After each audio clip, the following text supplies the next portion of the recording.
We are live. Hello.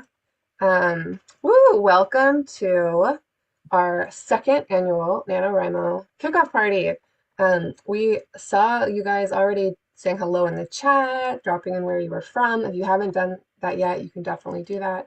Mostly, we're just really excited to see so many excited people here, and we're going to have a really fun time writing with you and seeing what special guests pop in. Before we begin, I'm going to introduce myself, introduce the guests we have for this time, and then explain to you how this kickoff party will work. So my name is Mariah. I'm one of the co-directors of programs at NaNoWriMo, and I use she, her pronouns.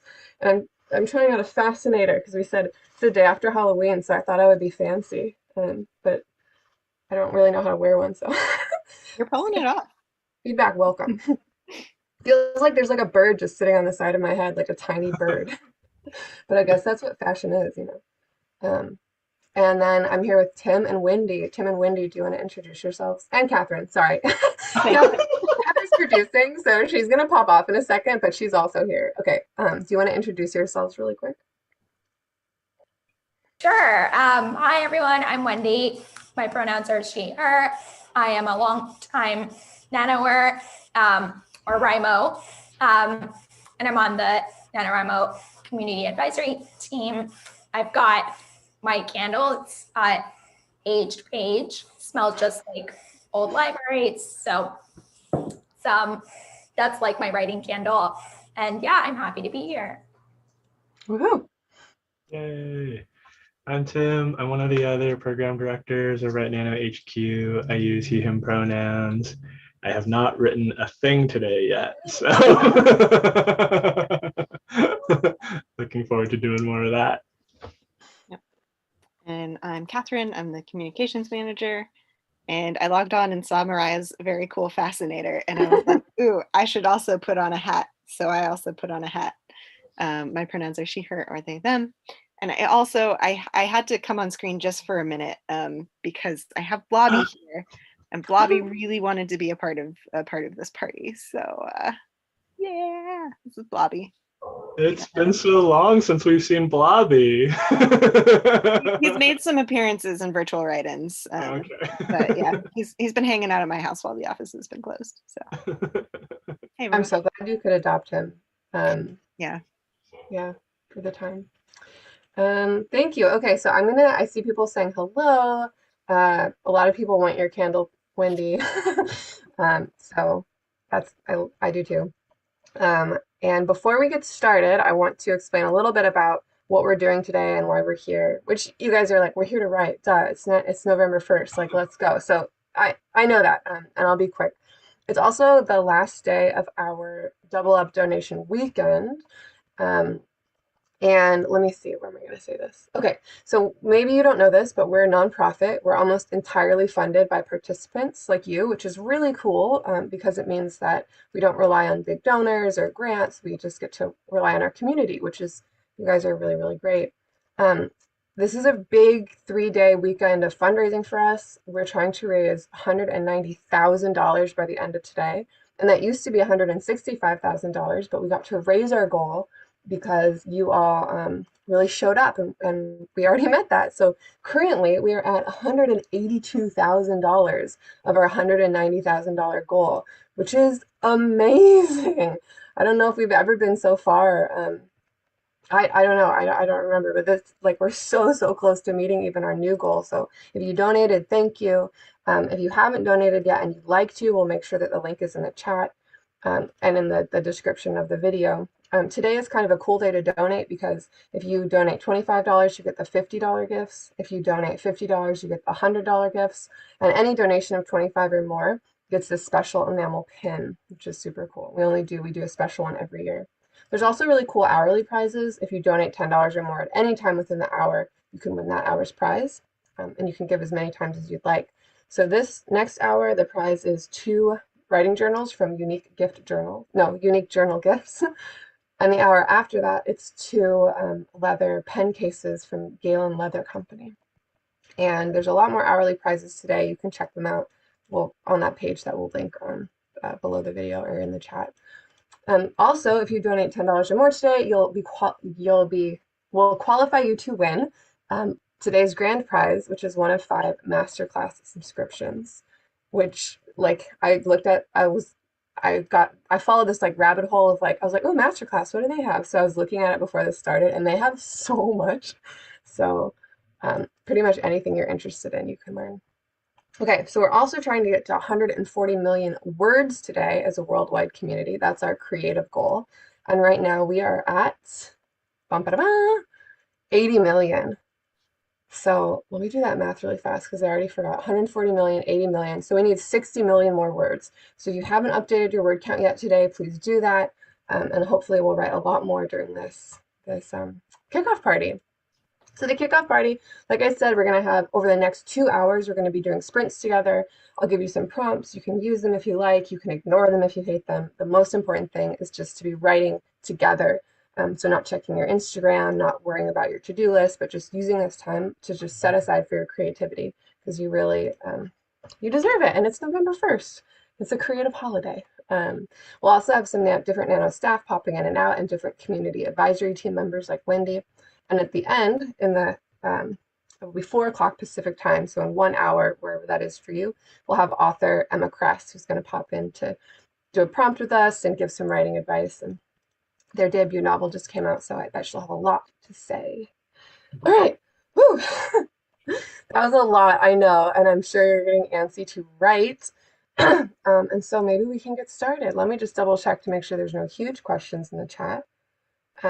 People mostly dropping in where they're from, saying hello. Someone said, LaShawn Robinson said, I haven't started writing either, Tim. LOL. Fun. LaShawn's also on the community advisory team. So maybe we can start. A lot of people who also already donated, so thank you. And again, if you can't afford to donate, totally understand that too. Like, thank you for being here. We would not have a community if you didn't come. Like a community is only exists when people show up. So thank you for showing up. Okay. So our first sprint is going to be a warm-up sprint. It's going to be 5 minutes. This is our chance to just warm up our creative brain muscles. And I used a similar prompts at last year's kickoff party, but I really liked it. So your mission, if you choose to accept it, is to use the word jamboree or some other kind of party. Hootenanny, soiree, could just be the word party, in the next 5 minutes somewhere in your writing. See if you can fit in a party word somewhere. And I'll drop that in the chat. And I'll set, I don't have a timer, but I'm on a computer, so I can do it. I'm going to set my timer for 5 minutes and get your, sorry, I'm really just setting my timer. Stop that timer, please. I'm going to start my timer, and I'll drop the prompt into the chat. So use the word jamboree or some kind of party. And then we're going to take 5 minutes. Ready, set, right.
You have 2.5 minutes left, so you're halfway through.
And that's time. Go ahead and finish your last sentence.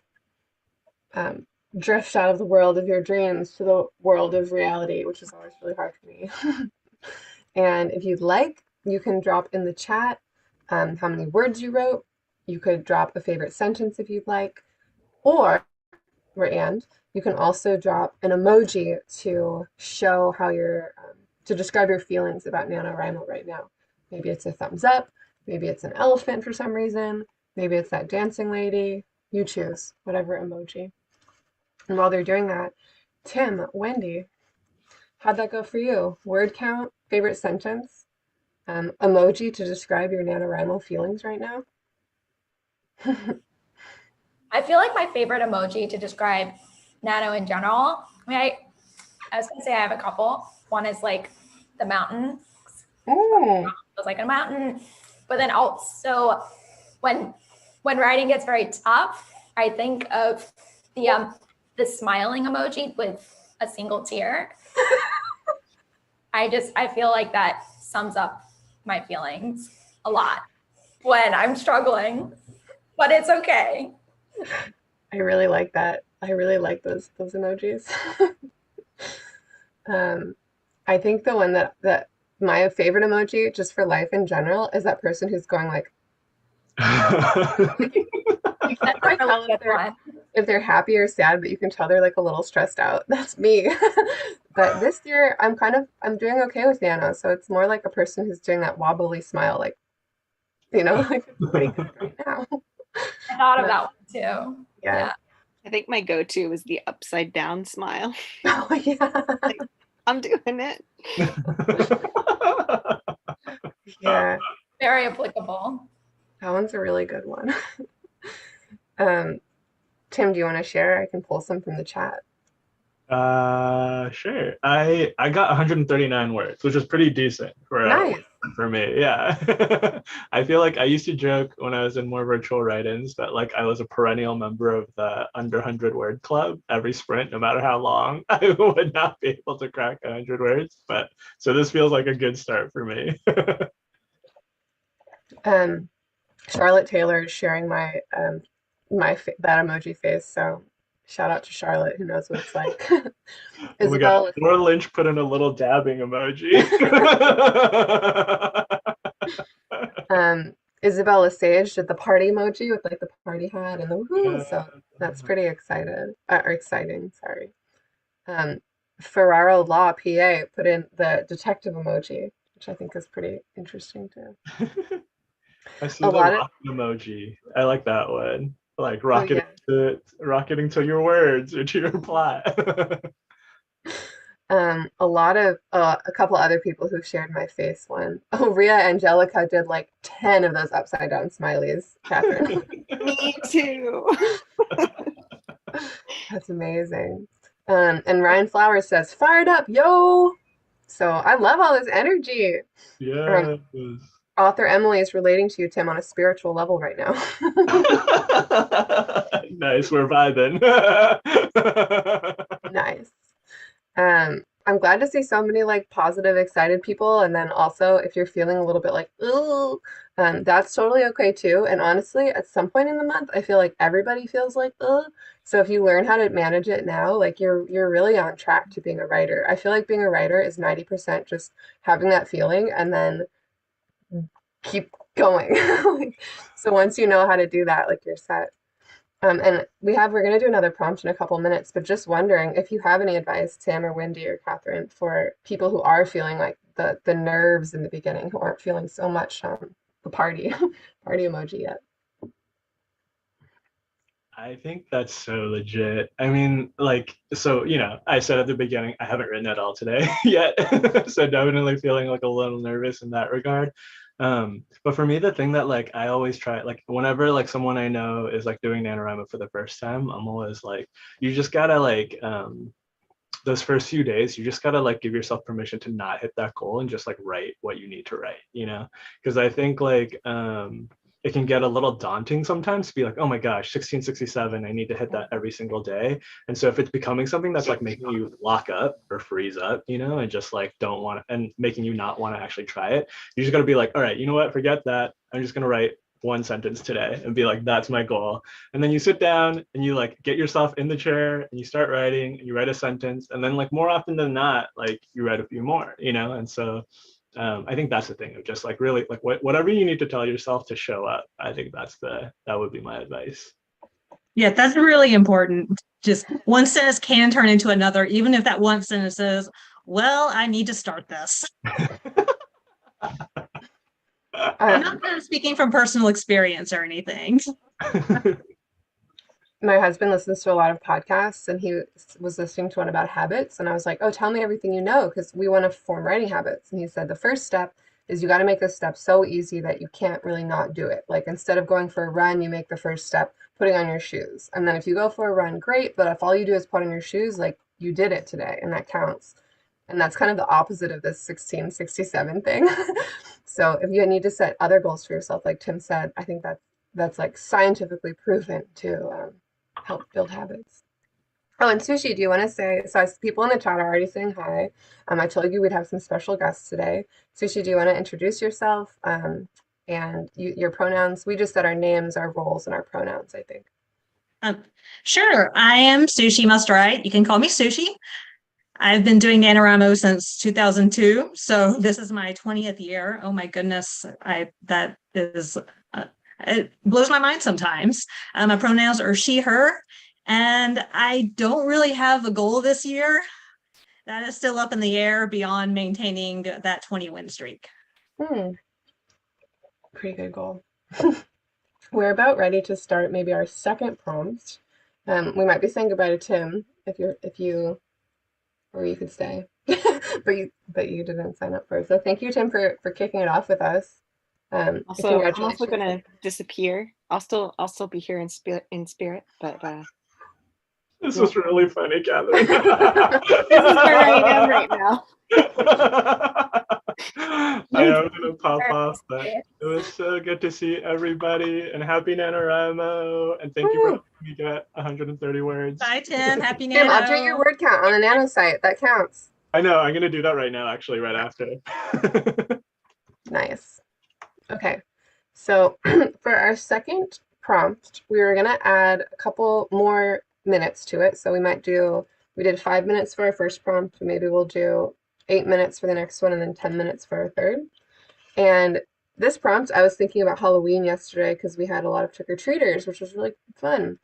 And so if this serves you, use it. If it doesn't, you don't have to. But for the next scene or chapter that you're writing, your mission, if you choose to accept it, is to get a piece of gum stuck to a character. So in their hair, on their shoes, in their clothes. If your world doesn't have gum, you could use something gum-like. And the reason I like this prompt is because it adds a little bit of extra tension, because besides what's going on in the main plot, your reader's going to be wondering the whole time, like, how are they going to get that gum unstuck? So that's your prompt. If you hate it, you don't need to use it. Again, the only important thing is that during these next 8 minutes, you are writing. You are not, checking Facebook Marketplace to see if they updated nightstands, for example, which is what I've been doing obsessively. Okay. Any questions, you can drop them in the chat. Otherwise, I'm going to set my timer to 8 minutes. 8-minute timer. And we are going to get gum stuck all over our characters. Ready, set, write.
You're halfway done. 4 more minutes.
Whew. That was 8 minutes. So go ahead and stop. You can finish up your last sentence. China's here a little early. Should we kick her out? Probably not. Okay. How did it go? So drop in the chat. Drop in the chat your word count. You could drop a favorite sentence. For me, I switched from gum to the candy apple getting stuck in my character's teeth because I'm writing something set at the circus and it kind of made sense and I thought it was funny. Hi China, you're here early. We're just finishing up. Wendy and Sushi, how did it go for you? Hey, I wrote 575 words and my character got her hand stuck on some gum under the table at a taco restaurant. Nice.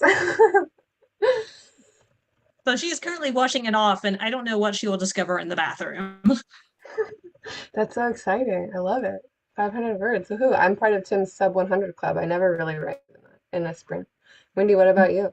I'm in the same boat. I it's very rare that I write more than 100 words, especially for like a short sprint.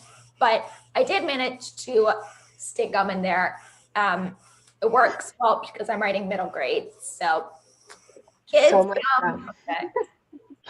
Kathy LaBelle used Hubba Bubba as her novel is set in the 1980s. Love that. I feel like gum, bubble gum at least, is a standby in middle grade novels. You stick it under a desk, you get caught on your foot. I mean, we couldn't have bubble gum when I was in school for that reason. Same. Okay, so people are still sharing things, but I wanted to take a pause and play. This is a party. Woo! So we're going to play a little bit of a noveling game. And you can keep dropping in the chat your words or how it went, but you can also drop in your responses to this game. So this is Noveling Never Have I Ever. And the way it works is if you have done the thing I said, like if I say, never have I ever drunk water, you do a thumbs up. So if you're on screen with me, you can just do a thumbs up or a thumbs down. If you're on the chat, you can do the emoji thumbs up. If I say something that you've never done, like never have I ever been to Mars, then you do a thumbs down because I can't make my thumb look right on screen. You do a thumbs down because you haven't done that thing. Aww. So if I said never have I ever drunk water, you guys would put your thumbs up. This is I used to teach middle school, so I'm like, let's just test for understanding right now. And if I say never have I ever been to Mars, unless you've been there, you do thumbs down. Okay. So here are my noveling never have I ever questions. Hold on. Never have I ever started writing at the stroke of midnight on October 31st.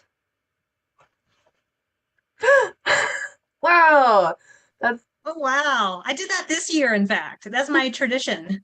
I love that. I think I did that last in 2019. I started right at the dot. That's so exciting. Never have I ever jumped out of the shower to write down an idea. Yes, I've done that one. There's something about taking showers that makes me just like think about stuff. Yeah. Never have I ever. You clear your brain or get those shower crayons. I used to have a marker for my bathroom mirror for a while. That's a really good idea. We should sell those in the NaNoWriMo store, like NaNoWriMo, like shower pads or something. I didn't know that existed, so. Me neither. We have to invent it first. Never have I ever finished writing a full draft of a novel, so all the way from the beginning to the end. Wait, during Nano or like period? That period. Yeah, I know. So some people get to 50K and then that's it and that's enough and that's great. And then some people are like, it's not done until I tell the whole story. So we told the whole story. Never have I ever written a novel and then never looked at it again. What? Your poor little babies. Tell us that. In 20 years, there have been some really bad novels. That's exciting. I love that. It's just like you finish it and you're like, that was enough. I don't need to see this again. Yeah, definitely. Like when I was writing in middle school, like they were full of like preteen angst and grossness. And I'm like, what? It was just bad. I should have burnt them. I didn't, but I should have burnt them. Never have I ever forgotten about a character in my own novel. So like you look at it later and you're like, wait, who's that? I don't remember adding them.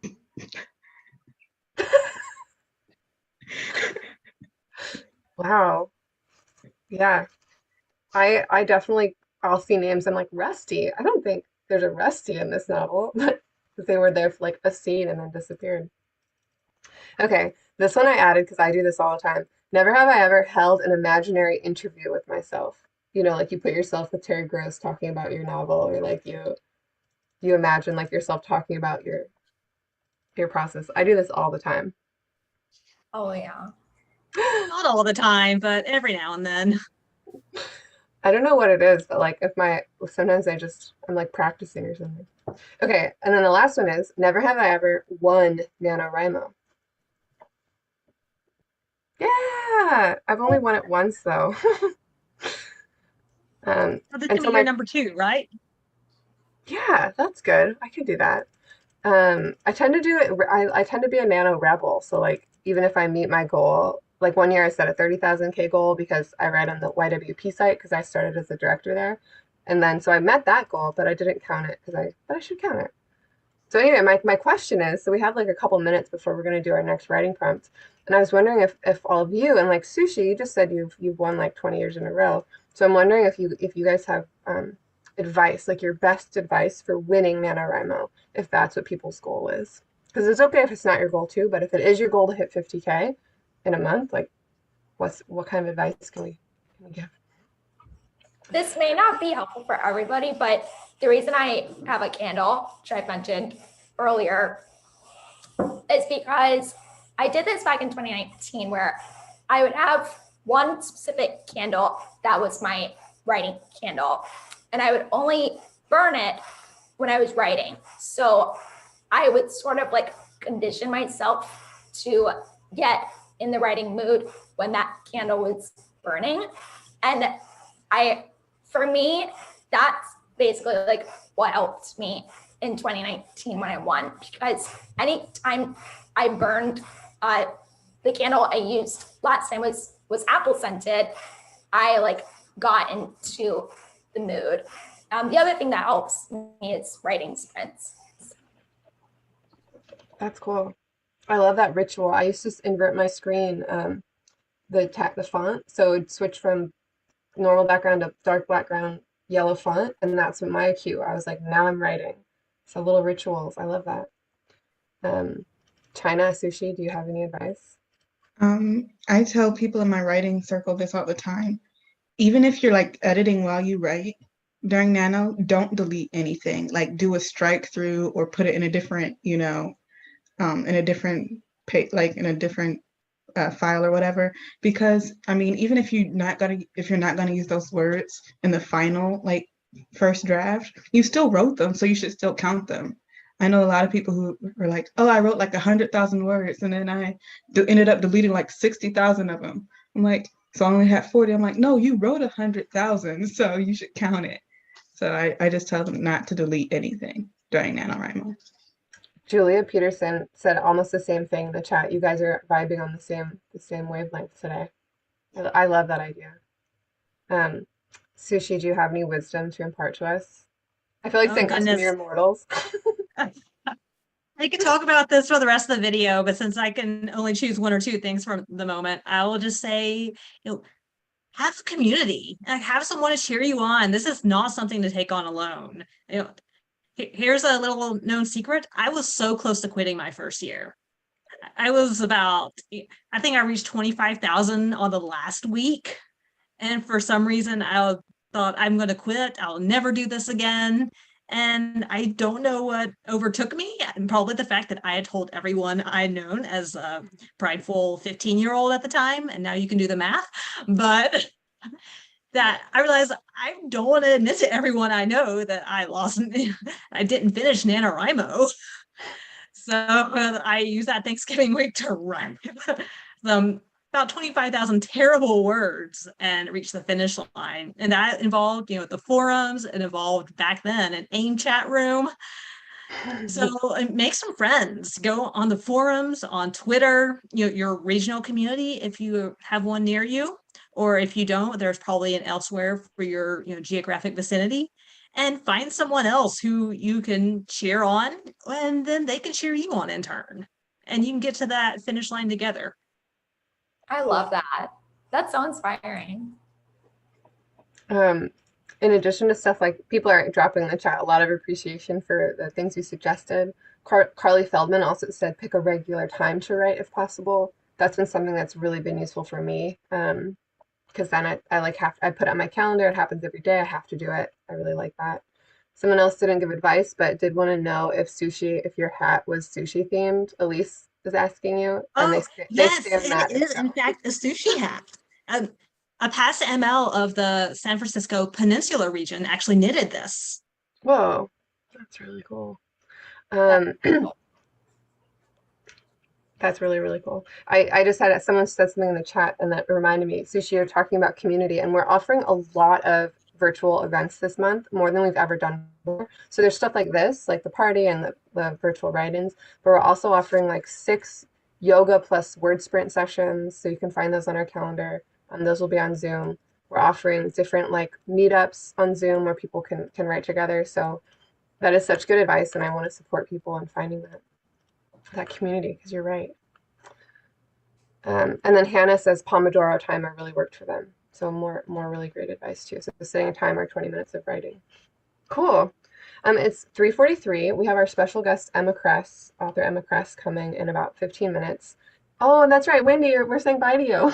Oh, but it was so good to be able to write with you all and just hang out. So happy writing, everybody. Hope you have a great rest of the writing month. See you at the finish line. Bye. Oh, bye, Wendy. Bye. And before we get started on our final sprint, before Emma gets here, I have two things to say. One is that we're actually raising our fundraising goal from, it was 165K, now it was 190K, but we're raising it to 200K because we already were almost meeting the 190K. So thank you so much for giving. Thank you so much for showing up. We couldn't do it without you. China, do you want to introduce yourself? You can say your name, your role, and your pronouns, and then we can do the next sprint. I'm China. I am the Donation Weekend coordinator. My pronouns are she, her. And yeah, we're raising our goal because you guys are so amazing. I'm really excited for it. Cool. Okay, so final prompt, and this one is also thematically related to Halloween. So trick or treat, surprise a character in the next scene with either a trick or an unexpected treat. And if you need a more specific trick, you should have a character jump out from somewhere and scare someone else, because that's a trick that I really like to play and have played on me, actually. So surprise them with a trick or a treat, and if you need a specific trick, try that one. I'm going to set the timer. We'll write for 10 minutes. That's 55, wherever you are. And then we'll come back together to share, maybe play another little game, and then welcome Emma, our author. All right, setting my timer. Ready, set, write.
It's been 5 minutes, so you have 5 more minutes left.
And that is time.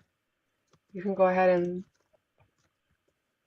pause your sentence, finish it, share in the chat how that went for you, maybe how many words you wrote. If you wanted to share the trick or the treat, you could share that as well. How did it go for you guys? I didn't do it, spoiler alert, I didn't write to that prompt. I liked the one I was writing to earlier about the caramel apples, so I just kind of kept going with that. But I'm keeping it in my head as an option. I did okay. I didn't actually get to the scaring part. I was just kind of setting it up, as I do most of the time with prompts. I never actually get to the actual prompt, but that's okay.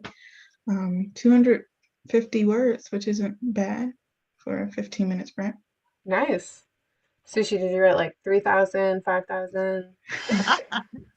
About a tenth of that, got 548 words, and didn't really work a trick or treat into my novel, but my character did take inspiration from some graffiti on the bathroom wall while she was cleaning off the gum. Nice. I love that. All the story. Okay, one more quick session of Never Have I Ever. You ready? Um, and then it might be time for our guest to arrive, Emma Kress, in about 4 minutes. Again, if you have done it, just say thumbs up, yes. If you haven't done it, thumbs down, no. Never have I ever made myself cry from writing. Yay! Never have I ever made myself laugh. I make myself laugh way more than I cry. Never have I ever written filler words like blah, blah, blah, or I am writing. Yay! Almost every single novel starts with, well, I should start this thing, or some variant of that. Like if I know I want to add description, but I'm not really sure what I want to add or haven't done enough research about something, I'll just write add more here later. Never. Here's a tip while we're talking about placeholders. Use something like a hashtag or $sign or some other sign that is very unlikely to come up into your novel. And then when you're searching for it later, you can search for that sign. That's brilliant. Never have I ever. I'm gonna skip some stuff, Catherine. I see her highlighting in my doc, but never have I ever written 5,000 or more words in a day.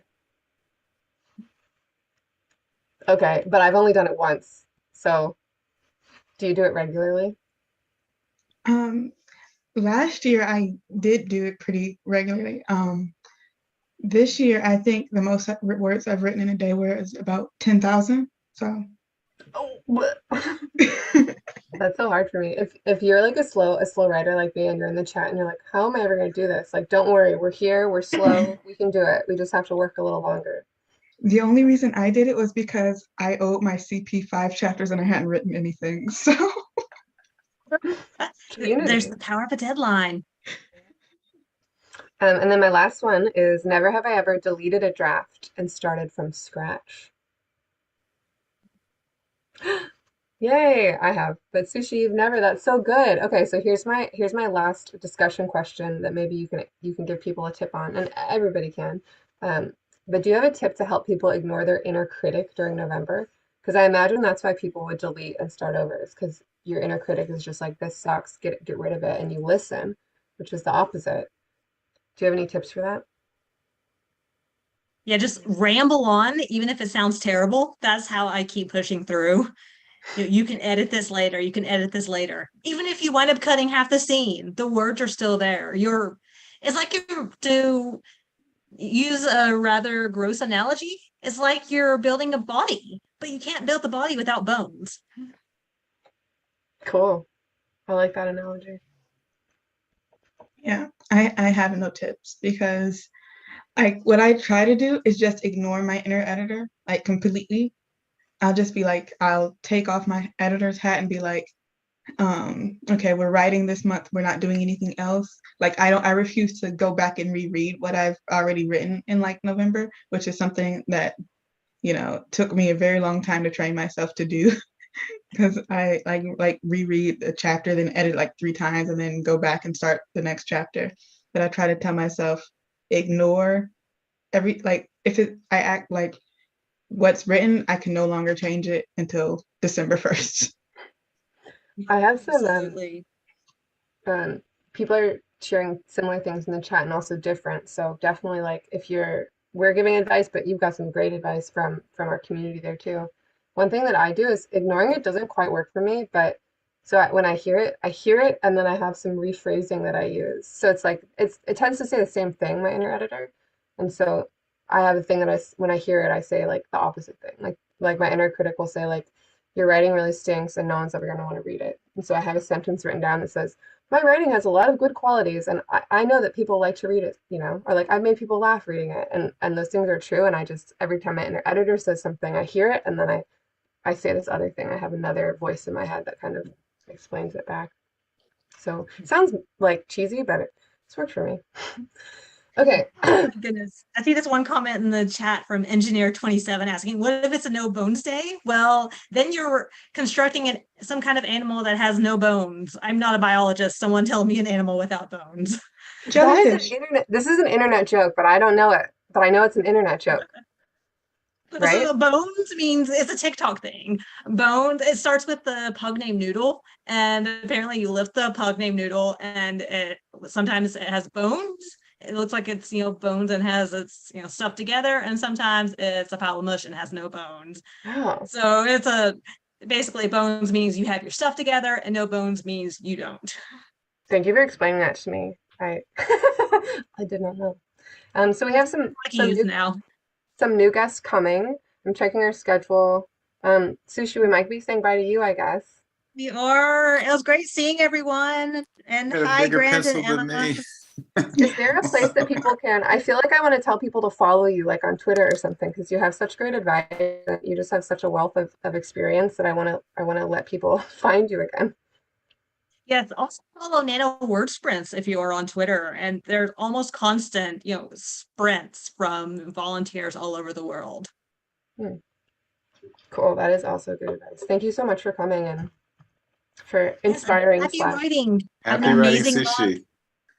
Bye, Sushi. We have a Hi, everyone. Bye. You're getting a lot of buys in the chat too.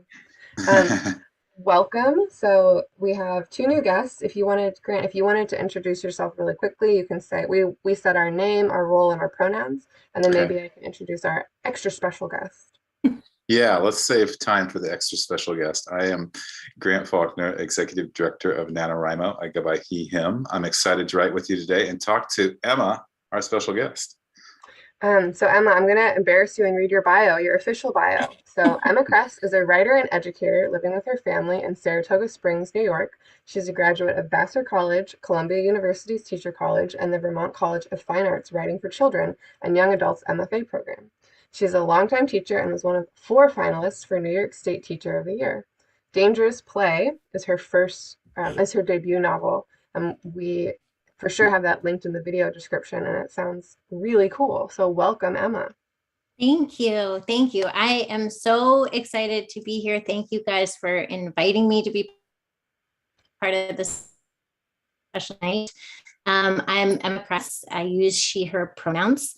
I'm, as we said, an author, a teacher, and I'm also host of the daily NaNoWriMo 15-minute craft chat on my Instagram live at kress.emma, where I interview a different guest author every day for a craft-packed chat at noon Eastern to give you a daily dose of inspiration for your nano rhythms during your coffee or lunch break. Today we had Corey McCarthy, and they were amazing, of course. So it was a great kickoff.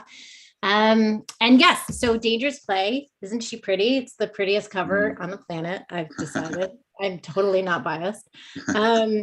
Yes, this is my debut novel, and it's about, it's a contemporary young adult novel about Zoe, a field hockey team captain who desperately wants to win the New York State Field Hockey Championship and earn a scholarship to her dream college. But when she's sexually assaulted, she and her ride or die team become vigilantes to fight rape culture in their town. But it just might cost them everything. You have to say the at the end, otherwise it's not quite as, I feel like that should come like an audio thing at the back with the blurb. You should be able to go like in your thing. Totally. One thing that I saw when I was looking for your official bio is you also have a couple other bios on your website that I really appreciated. And including you in your other bio, you say that after college, you applied for a grant to work on a book that you'd begun, but you got rejected. Then you started and stopped a lot of books over the years. When you finally finished a book and revised it, you queried agents, you got rejected. You wrote another book, queried more agents, got rejected. And it wasn't until your 3rd book that you finally got an agent and a book deal. And I was so reading that, I thought, thank you so much for putting, like, first of all, thanks so much for putting that in your bio, because I feel like we only ever see the successes and don't get to see all of the hard Yeah. work and like rejection that goes into it. And that was really, really like inspiring to me. And I was wondering if you, for our viewers, for the rest of the hour, the structure will be, we're going to chat with Emma a little bit now. Then I think, did you come with the word? I did. Okay, cool. So then I we'll did do my another. homework, man. I'm Thank ready. you. Teachers are the best.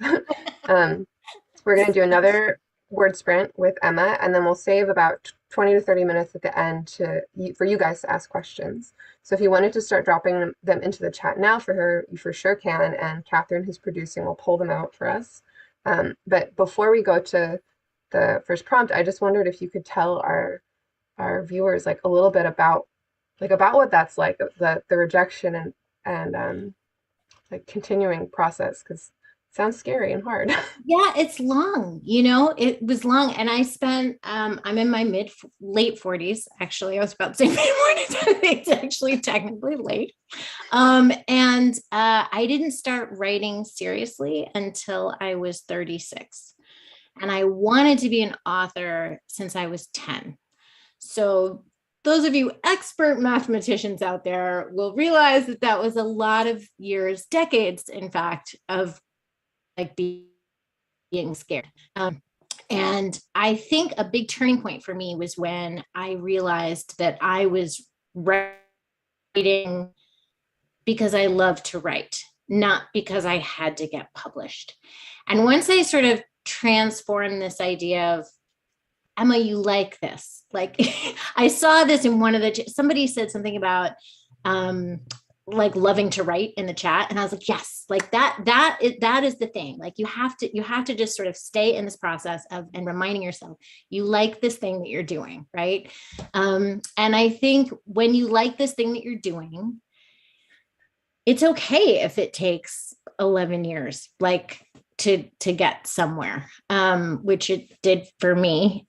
Plus, to the 20 some odd years before that, where I was twiddling my thumbs and getting distracted by teaching and all the other things. So, but I think that this is one of the reasons why I'm super excited to be here with all of you wonderful people, because you're all about to do this thing that many people they want to do, but never get to do. I see myself as an creative boss.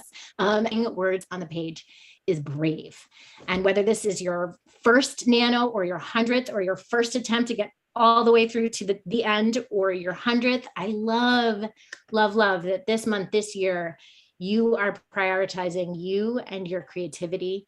And I think that is the gift of Nano. Like it's great to finish a book, but I think the real wonder for me, at least of Nano, is that when I am writing during November, I feel the energy, right? Like there are literally thousands of Nano writers that you wonderful organizers have gathered and inspired, and they are just energizing me, right? And I think writing looks like more than just sitting at a computer and pumping out the words. I think writing can look like letting pieces of a story, settings, characters, themes kind of roll around inside of our brains like snowballs, gathering momentum, right? And just knowing that thousands of people are doing this, oh, it's so motivating. It's so inspiring.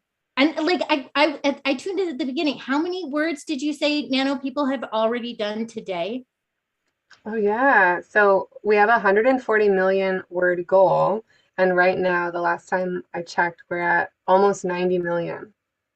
I mean, come on, like that's just magic in the air right there, right? Like that's so cool. Which is why cough, cough, if you're able to donate, you should donate and get your enamel pin and, hope for the master class and all that. I just did during my first hour, and during the first hour, it was very easy. We make it very easy. So thank you. Yeah, we've got if you're joining us just now, like the link is in the chat below in the chat, but it's also in the description of the video. So you can for sure find that. Yes, that's where I found it, under the video.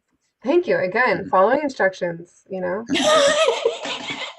Us teachers, I'm also a Virgo, so it's like you got the double whammy of like I will follow your rules.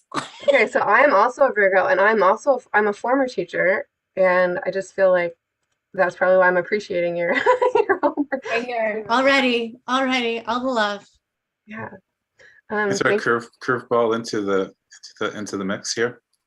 It depends on how long your curveball is, but yes. It's one question, and it's based on Emma's bio. And I agree. Emma had, I don't know, I haven't ranked author bios, but yours is like one of the top bios I've read. It was so engaging. I read it all. I read all 3 versions of it, in fact. So I recommend everybody go there and read it. And there were numerous things that intrigued me, including how you embarrass your kids. I'll save that for another time. But I did want to ask, you said that you didn't have good balance, both literally and figuratively. And I wondered, man. You just went right in. Yeah, Mariah was setting you up as being all this amazingly together person who followed the instructions and everything. So I'm intrigued by this, like, whatever, how your balance and how that affects your creativity and your storytelling. That is a constant, like, act of intention I have to make on a daily basis. And I'm also one of those people, this is probably another Virgo thing, so you'll relate, but like I'm constantly revising my process. I'm like, oh no, this will fix everything. Like this new schedule will like totally have it all worked out. And part of my issue is that I am all in for whatever I'm doing. And so when I was teaching, part of the reason why I went into teaching was I'll have the summers to write, but I fell in love with teaching. And so I ended up spending my summers researching new ways to reach kids. That's when I got my first master's degree, because I was all into that, right? So like, it's very hard for me to kind of turn a direction and go another way. And so for me, if I am all in a project, I'm all in, right? And so it's harder for me to, like, the house is a mess. Like there's a lot of takeout happening, right? Like there are some people I think who are better at compartmentalizing things. And that for me is a constant struggle. I actually just listened to the book Do Nothing by somebody, Headley. I'm blanking on her first name. I loved it. And it was all about creating these. And I think COVID, especially if you're a parent and you had kids home during COVID, I mean, there were a million hard things about COVID, but I think one of the struggles is that it just erased all the boundaries. Like there were no longer any compartments and at least in my life, there were no compartments. And I think that book actually has been helping me sort of recalibrate and sort of put containers back into my life. And like one of the things I'll do this sounds so silly. I'm already admitting that we're like 5 minutes into our relationship and I'm going to admit something very embarrassing, but that's fine. Great. Yeah. We're keeping it real. But I, as I said, I have trouble like stopping when I'm in a thing. So I started doing this thing when I was drafting, where at the end of the night, when I was done with my writing session, I would talk to my manuscript and I would say, I love you. I think you're doing great. You need to rest. And so do I. And we'll both come back tomorrow. And I know that sounds bizarro, like I shouldn't need to tuck my manuscript in for the night. But I did, because I would just be lying in bed, like perseverating and not able to like sleep because I was just still writing and then it was like, well, you just might as well get up and get on the computer if you're just gonna sit here and write, right? And that's not really good. That's not like, I wouldn't be bringing my best self if I wasn't resting. So I find like I have to be super intentional about compartmentalizing things. Otherwise it just is I'm all in. Thank you for sharing that. This nano party is the perfect place to share deep personal. I find myself doing it too, because you're like, what? It's 4 people, and then you look and you're like, oh, plus 800 or whatever. It's So, just 4 people. Okay. So we shared the book that you mentioned, I hope in the chat. Yeah, it's by I think Celeste Headley, and it sounds really good. Yes. Oh, it's so good. Yes, Celeste. Thank you. It was great for me. It was, and she reads the audiobook. And then I actually ended up buying the book because I was like, I'm gonna need this. I'm gonna need to revisit some of this. But yeah, I highly recommend it for just people who struggle, I think, with balance and, with answering emails at all hours. And I also got a puppy just like last week, which has been super helpful in like readjusting my priorities. So, if you want to go that route and kind of have some sleepless nights and readjust, but I haven't been answering many emails because of him. So there's that. Love it. My dog is sleeping behind me right now. Okay, so we've got about 45 minutes left. I think it would be great if you wanted to share your prompt, and we could do 10 more minutes of writing together. People are sharing in the chat how much they appreciate what you're saying. Also, a lot of them are sharing their signs now. So we started that off. So feel free to do that too.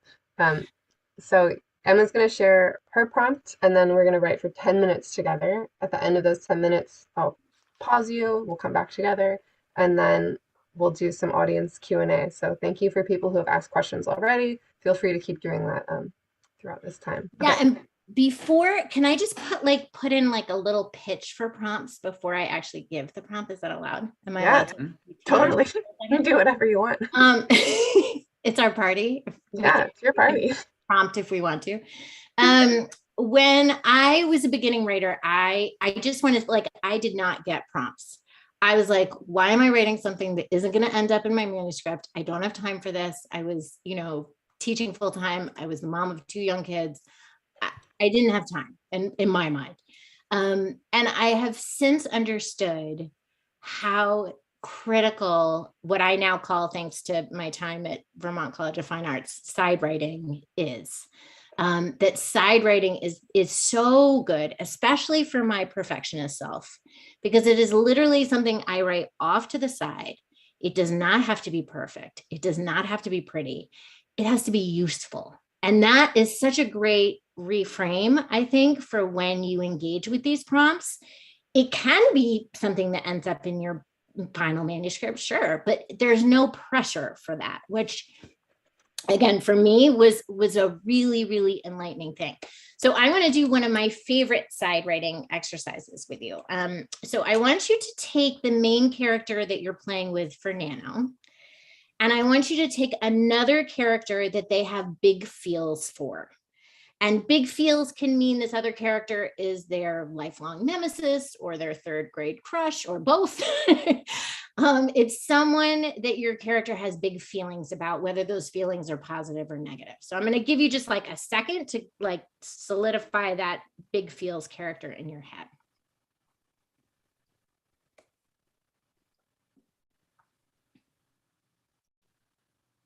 Okay. So now your main character is stuck with their big feels character for at least 7 hours.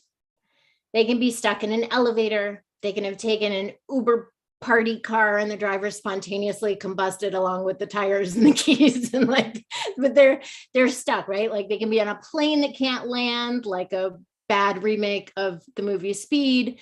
They could be in a Halloween. They went to a Halloween haunted house last night and they never came out. That's a good moment.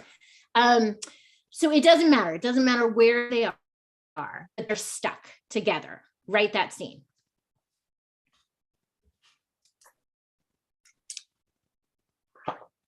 Oh, I'll set a timer. Sorry, I just started writing. I felt super inspired. I forgot I'm in charge. Okay, timer, 10 minutes. Ready, set, write.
You have 4 minutes left.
And that's time.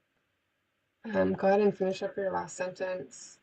You can drop in the chat how it went for you. You could share your word count. Oh my gosh, sorry, it was like a delayed beep. Maybe you couldn't hear that, but it's really loud.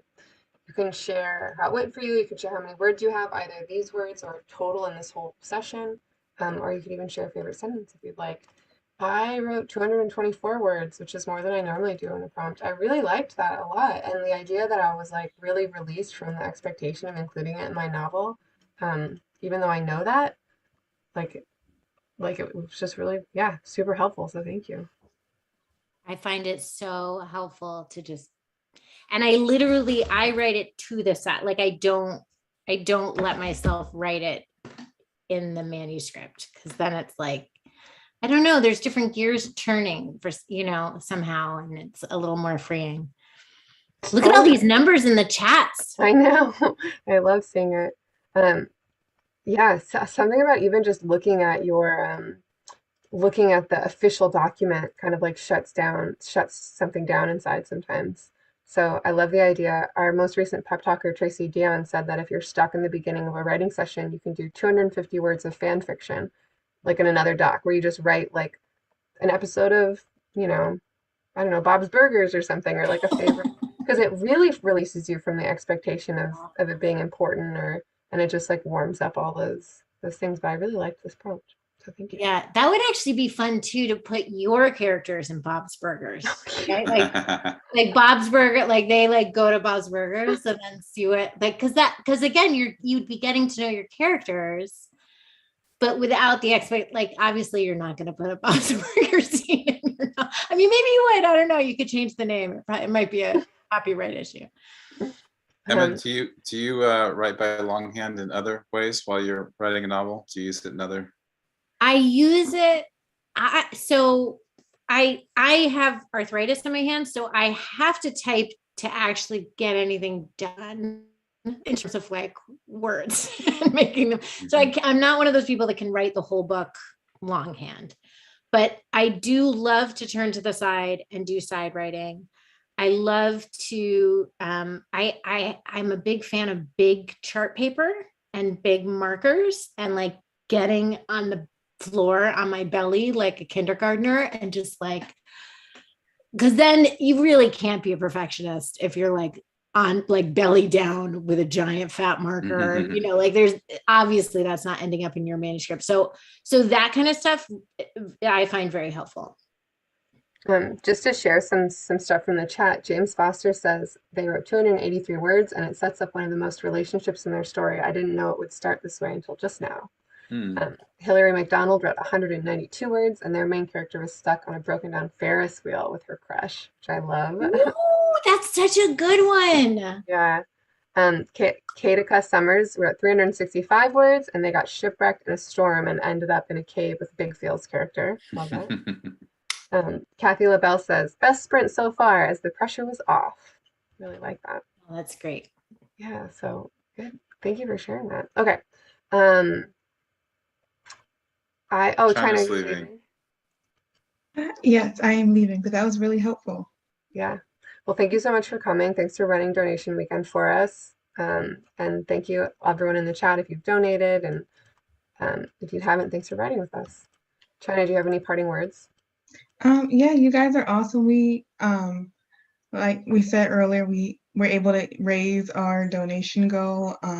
Don't forget to donate and update your word counts. I see all these amazing word counts happening, so don't forget to update so that we can meet our word count goal too.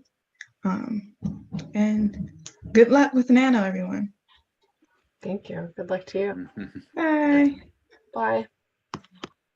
Adeline Phillip, their character was stuck at the airport, and they wrote 187 words. Love that too. Love all these different places that a person. I do too. It's amazing actually how often in life we can be stuck.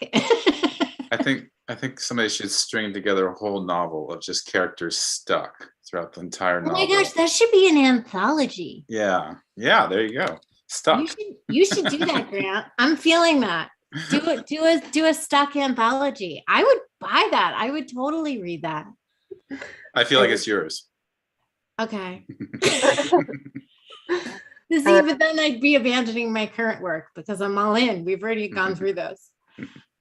You can keep sharing in the chat if you're sharing. I would also love to make sure that we save. We have about 25 minutes left. I would love to share some of the questions that people are asking with you, Emma. And yes. Great. If you have more questions, oh my gosh, but before I say that, I'm going to say Soph said their characters fused and were stuck in the same body, which I just think is, just had to share that one. Oh, that's brilliant. Yeah. That's so brilliant. I love that. I love that it can be so many, like just that sentence, right? Like so revealing about genre, and oh, that's fantastic. I love it too. Okay. So I'm going to start sharing some of these questions. Feel free to drop more in if you have them. This one's from Jalen Dennis. When you have a lot of story ideas and concepts in your head that you really want to do, how do you decide what to work on first and what pieces belong with which story? Organization question. Yeah, that's interesting. Look, this is something that, so when I was beginning writing, I listened to podcast after podcast. I read all these interviews of published authors, like just trying to be like, tell me how to do it. Like just tell me how I'm supposed to do this thing. And the thing that they all said, and that I have certainly learned from myself, is that you have to figure out the process that works for you. And there isn't a single right way to do this, which on the one hand is a little stressful, because wouldn't it be nice to just be handed the map? But on the other hand, it means that you're already doing the right thing because you're doing it your way. And I think that for me, I'll speak about my process. I will write, I have a document that I keep that has all the book ideas that I get, and they're organized. So I write kidlit. So they're organized by, picture books, chapter books, short stories, young adult, nonfiction. And I just have this giant book, a giant document. And I've started, actually, I highly recommend dating your idea, because I think it's just really fun to see how long it takes a thing to percolate. And that would be the second thing that I would say, that for me, an idea needs to percolate for a while before I leap in. It's kind of an unusual thing. I mean, Dangerous Play was not a lot of percolating. They sort of just showed up and demanded to be heard. But for the most part, I feel like I'll have a question about something, or I'll have a concept where, this thing and this thing I think should go together, but I can't quite see how. Or, I'll have a character voice, but I don't know what the story is. And so sometimes those things end up coming together, right? Like a character from here ends up coming with a concept from here, but it takes a little bit for that to happen. And then I think I just go for the one that I feel energized around, like, what do my fingers want to be typing? And that has served me really well, right? Because this should be fun. I mean, a lot of it's hard, but you should be enjoying what you're doing, and you should want to spend time with the characters and concept that you're doing. Yeah, you better, because you're going to be spending so much time with A long it. time. Yeah. With the one that I'm working on now, I had a different idea that I was like really planning out before that. And then I realized, I was like, I'm bored, I'm not interested in this thing. And yeah. And I think that following the thing that interests you is such good advice. And you might come back to it, right? And the other thing is, nothing's lost. Like, you're getting your 10,000 hours, right? Like, you're putting in, you're learning, you're putting in your hours, you're figuring it out. And so none of it is lost. None of it is wasted. Sometimes, Emma, I actually tell people that NaNoWriMo is a perfect way to explore a novel idea, because it's only 30 days. Yeah, that's a great point. You can kind of assess how much you like the characters, or how much appetite you have. And if you don't, at the end of 30 days, there's only 30 days. And like you say, might come back to it years later, or you put in some of your 10,000 hours. Yeah. I love that. Yeah, that's such a great point. There's a couple of questions that are a little related. So I'm going to read this one from Odyssey. And their question was, how do you push through the slow parts, or how do you keep the story constantly moving? And they used a question mark and an exclamation point. So make sure you read it like that.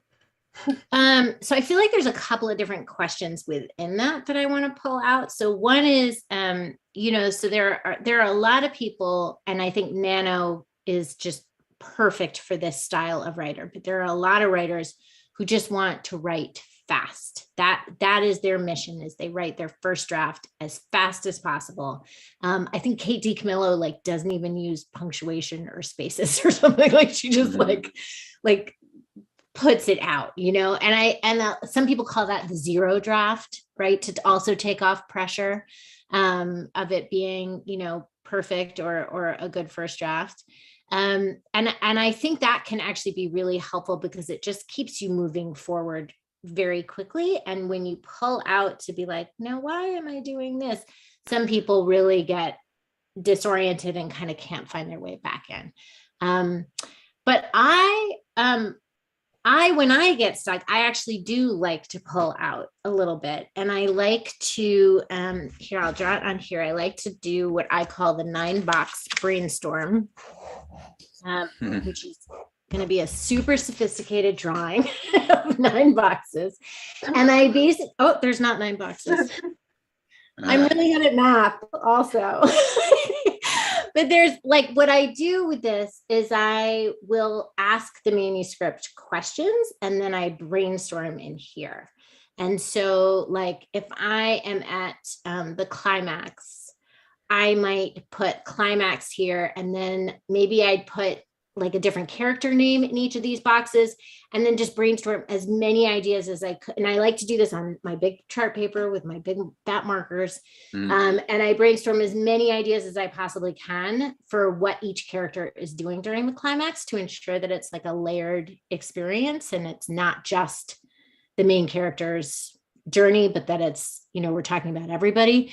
But then sometimes I'll use it just for the main character, right? And like try and fill this box with as many ideas. And part of where I got that from was, I think I read somewhere that Bruce Koval, who's an amazing kidlit author, before he gets to the end, he pauses and he writes down, he brainstorms at least 30 different ideas of what the ending could possibly be. And he says that the first several are kind of the basic ideas that you'd expect, right?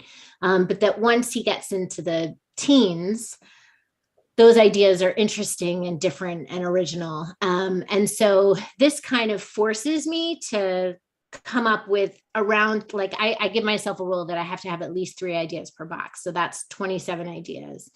And so no matter what, I've got like a lot, and that I cannot tell you how many times that has saved me. Like if I feel like I'm stuck and I'm just sitting here like nothing's coming, I get on the floor with my chart and I draw my big 9 boxes and I brainstorm it out. And I find that very, very helpful, because it also makes me feel like I'm doing something and I'm being very productive, even when I'm not churning out the words, which is helpful. I love that. Just like a super simple way to make sure that you're like going wide. Yeah, and it also often will help me look at things that I didn't expect to look at. So like, again, looking at a full cast of characters, or maybe you label the boxes with different themes that you're trying to explore, different motifs that you're trying to put in, or backstory or whatever, you know, like how is it all kind of coming together in this all is lost moment, or the midpoint, or something, you know? The other thing that I would add, and I don't have this specific advice as you, but I've heard people say, like, if you're in a slow part and you don't like writing it, like, then why are you writing it? You know, like your reader's not going to like it either, so don't do that part. And when someone gave me permission to do that, I was like, oh my gosh, of course, like it's my book. I don't have to write a thing that I think is boring. Yeah. And I like George Saunders a lot, and he has the advice to just, if you're stuck, like just think of the worst thing that could happen and make that happen. Yeah. And I can imagine, I've done a similar thing where I didn't do the boxes, but I listed out all the worst things that I thought could happen in that moment. Yes. And eventually I landed on, I was like, oh, that makes sense. Like this can happen. Yes, I love that. I've done that too. That sort of worst things brainstorm. Yes, I love that. Cool. Yeah, and I think that point about, you know, the reader doesn't want to read what you don't want to write is great advice. But also sometimes I would just caution that sometimes why we don't want to write a thing is because maybe it's tapping into some vulnerable thing in us, right? Like sometimes it's because it scares us to really go there. And I think those ones are important to look at and tease out and not skip. That makes sense. Yeah, like questioning, why don't you want to write something? Is it because it's boring? Is it because it's slow? Is it because you don't know how to write it? And sometimes like I'll go for a walk. Like, look, this is the beauty of technology now, right? Like we can wear headphones and people think that we're talking on the phone. And you can just like go for a walk in your neighborhood and pretend you're talking on the phone. Like people will think you're talking on the phone, and you can just talk out a problem, right? Like be like, okay, why are you not, like, just like scold yourself. What's happening? Like, what is wrong with this? Like, why are you not feeling this? Like, what's wrong with this character? Are you like, is it a you problem? Is it a them problem? And I think that can be really helpful too, is like moving, getting off the screen and just moving, going for a walk. That's really good. The thing is, now the headphones don't even have to be wired. And if you have hair, I've done it where I just pretend I have headphones in and I'm literally just talking to myself, which is maybe a personal detail that I shouldn't share, but I'll just walk It's just around. the three of us and our 800 closest friends. This is when dogs come in really handy too. This is the novel writing purpose of dogs. Just talk to Go ahead, sorry. Talk to your dog. My dog left me. Or the dog gets you up away from your novel and then hopefully leads you back. Yes. Oh, I love that. That was sweet. So I have two kind of specific questions. One is from a young writer and one is about writing for young people. So someone says, or I not someone, Holly and Mistletoe says, when writing for young teens, like 12 to 15 years old, I've been told to use smaller, simpler words. I don't want to dumb down my books. What do you feel about that? I don't agree with that at all. that was my super, it's funny because I've been super talkative, but that was like, nope. I think teens are incredibly smart. I think I would say the difference between writing for teens and writing for grownups is that grownups, there tend to be more tangents in grown-up books, which frankly, as a writer, I now dislike. Like I've now gotten to the point where I'm like, what do you like? You're intellectual hot dogging here. Like this has nothing to do with the story, right? And I think grownups have more tolerance for tangents. And I would say that there tends to be more explicit sex or gore, or, violence or something, depending upon, the age level and the content. But even that is kind of changing a little bit. So I would not dumb anything down at all. I don't know where that came from, but yeah, no. Because your book seems to deal with like a pretty like not controversial or just like a very emotional and like a concept that we might say, oh, that's for adults, that's not for kids, even though it's something that happens to teens. That's the thing, right? I mean, these kids, look at the world we're all living in right now. Kids are living through this world, right? And to pretend they're not is some serious denial action that I don't think is serving your writing or the people who are going to read it. I will say, in terms of the vocabulary thing, you want to make sure that you have the voice of a teen, right? Like certainly the adults, the teachers in a book should be speaking differently, are likely speaking differently than the teens in a book.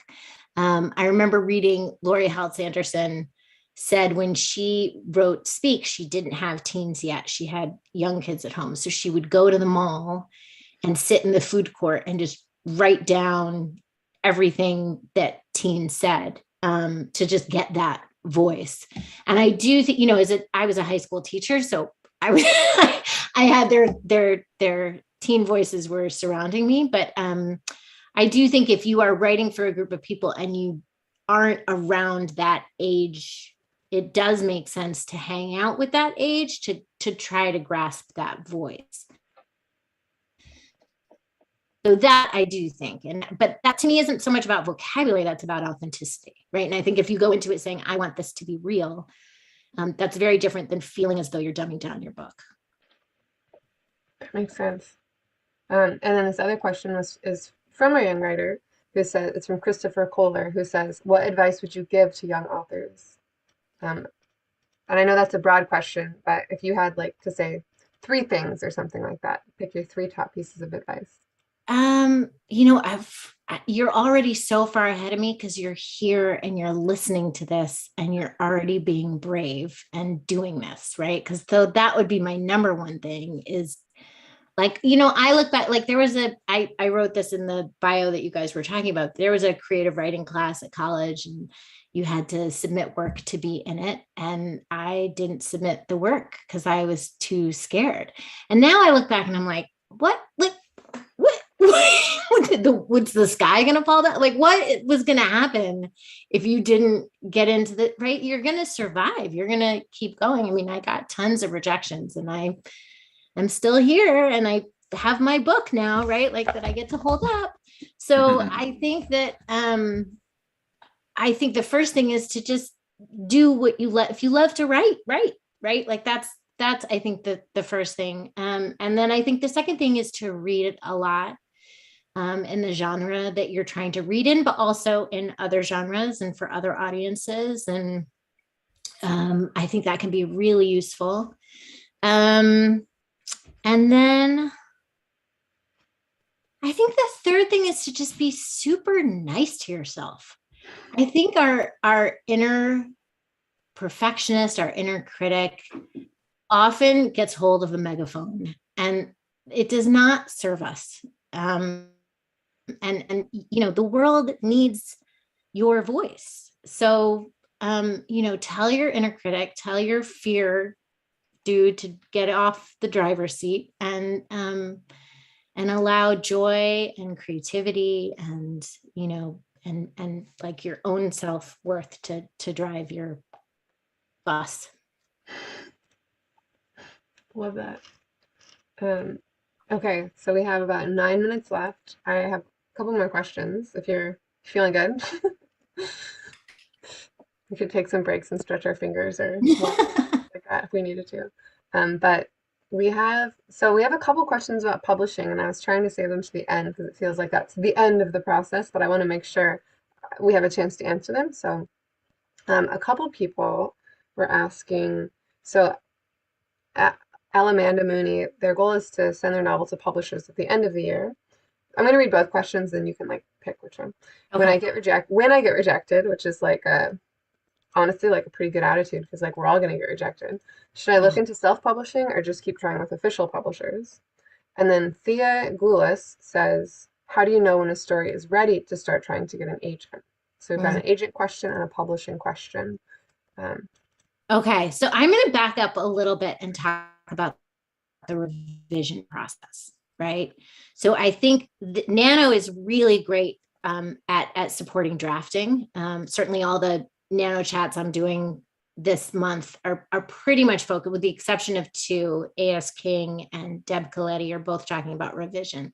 But for the most part, everybody's talking about drafting, right? And I think that I think you get this fast draft, right? But then I think what you want to do is you step aside from that draft for a good month. Some people say 2 months, some people say more.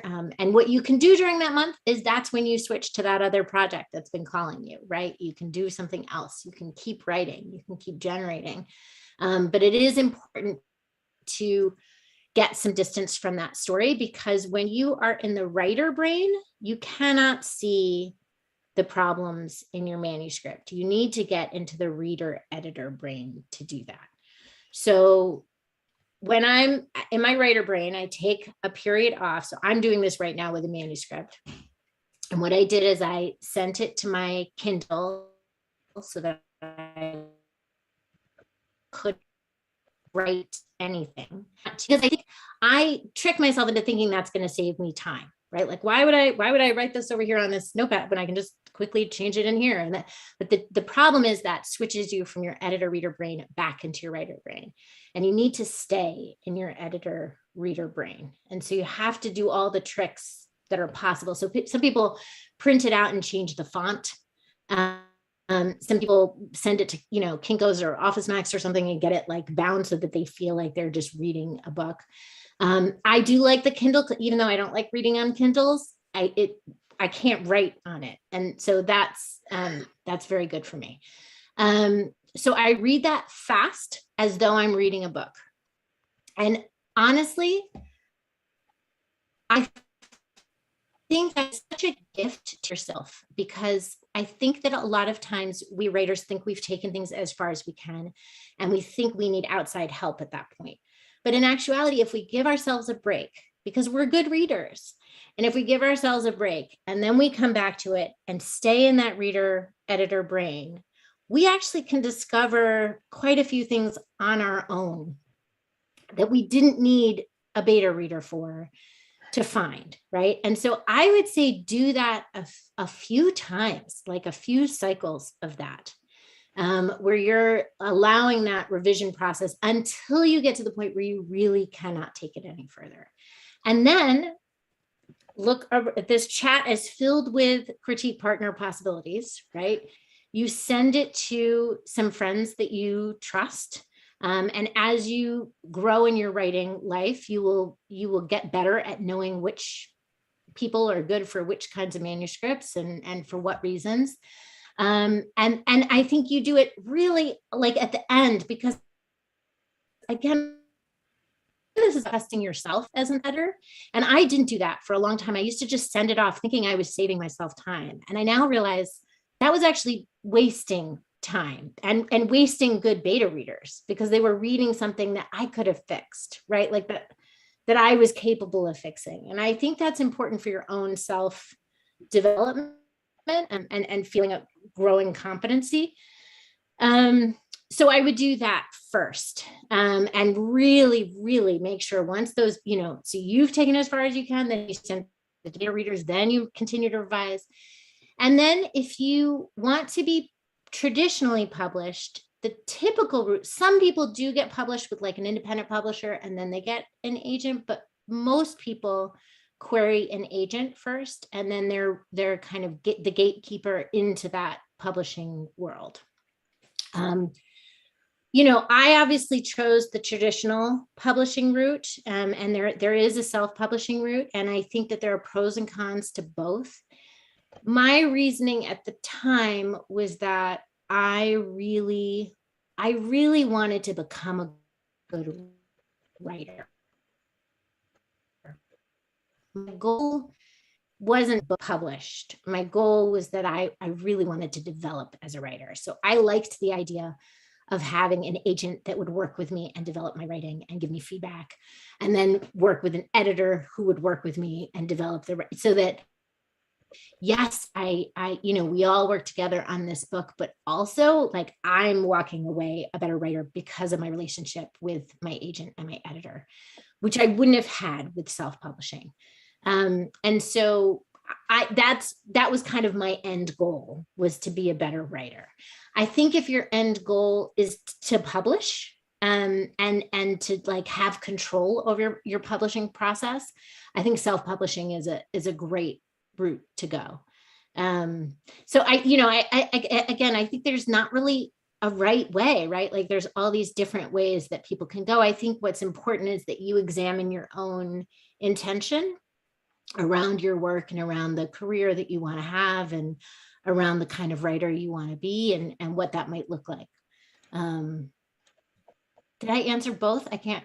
Yeah. Okay. And I think what I'm taking away from it, if I had to sum it up, was just like time.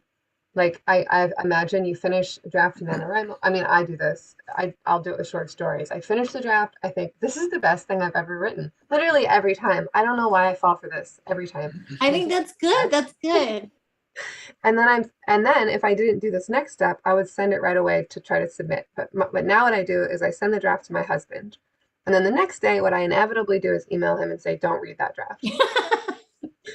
Because I just had this moment where I thought it was perfect. And then even just sleeping on it, I realized, oh, there's so much more I can do with this if I let it sit and give it time and really work on it. Yeah. And I can imagine finishing NaNoWriMo and feeling excited and wanting to publish that draft and then getting a rejection and feeling like it's bad. And really just what you need is like 6 months. You need time. Yeah.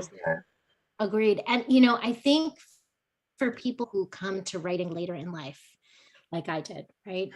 I think it's very easy to feel like, I always pictured, like in the Indiana Jones movie with the big old like ball, and he's like running toward, like, that's how I think it can feel, right? Like I am running out of time. There's all these 20-nothings who are getting these who are publishing, and I should have been doing that. And what was I doing for 25 years? And, it's very easy to feel like you're behind. And I just don't think that's true. I mean, writing is one of those areas in which it kind of doesn't matter how old you are. And in some ways, I think the books that can write now are going to be better than the books personally I could have written 25 years ago, right? Like I was just not there. And your journey is your journey, right? And I think that it's really important to be patient with yourself around that. Because the other piece is you're wasting those you only get so many first reads, right? So that's true for your beta readers, and that's true for agents and editors, right? They're only going to read it that first time once. So you want that first time, you want your book to be as great as possible. And it takes a lot of drafts. Like I started writing Dangerous Play in 2014. It just came out in August, right? So it can take a while, and that's okay. And some people it's faster, which is great, right? But like it's okay if it's not. And there are a lot of writers who they say it takes 10 years, of writing to kind of be able to break into it, because you're learning, and I think that's okay. Especially if you do what you were saying earlier, which is just like you're doing it because you love it. So it's not like you're wasting time. You're doing something you love. You're doing something you love. And I think that's true. I think you have to kind of, my friends will make fun of me because I'm always talking about what's in my boat, and what's in my boat is what I can control.